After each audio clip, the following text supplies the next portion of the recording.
years go by with the child under the microscope before the child's even able to commence on the totally reversible stage 1 treatment. What I say to those people is, please keep an open mind here. It's not within your experience. Transsexualism is not within your experience. It's within mine. It's within the experience of these children.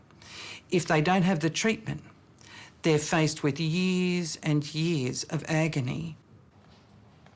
Professor Gary Warne recently returned from a London workshop looking at the medical management of transsexual children. Advocates argue that puberty blockers must be given to a child by 12 or 13 before puberty arrives. But Professor Warne and some other doctors believe they shouldn't be administered to any child under the age of 16. They're worried about making the wrong decision, and they're worried about it coming back to bite them later on. And can that happen? It has happened. At what age should a young person be able to take things like hormones, for example? It's a dilemma because young people, it's a dilemma because you're wondering all the time whether the young person has a core gender of the sex they identify themselves to be, or whether they've actually got enough life experience to make that judgment. G'day.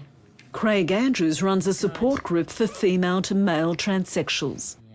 He's been concerned about the increasing number of teenage girls contacting his organisation wanting treatment because they think their lives would be better as men. I think young people, for a whole range of reasons, can grab hold of answers that might not be answers. 3 weeks ago, Rachel Wallbank's client received permission to have their 13-year-old child treated with puberty-blocking hormones.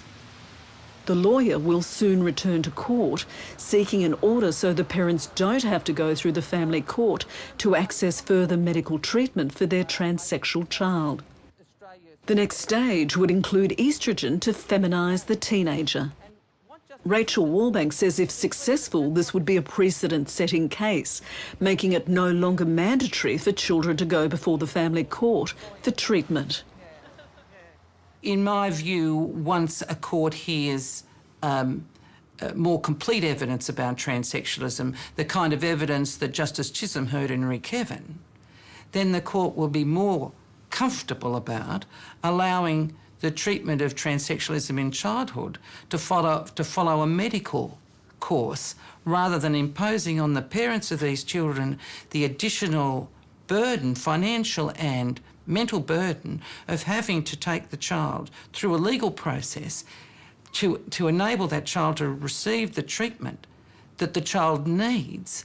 The question whether procedures relating to transsexualism require court approval, I can well imagine might be controversial.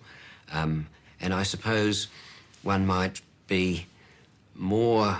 The argument for having it approved by a court would be stronger in the case of irreversible steps like surgery. We think that there must be some compromise that can be reached here whereby the court perhaps agrees to certain guidelines. As science discovers more about what makes a boy and what makes a girl, these difficult decisions may be made a little easier.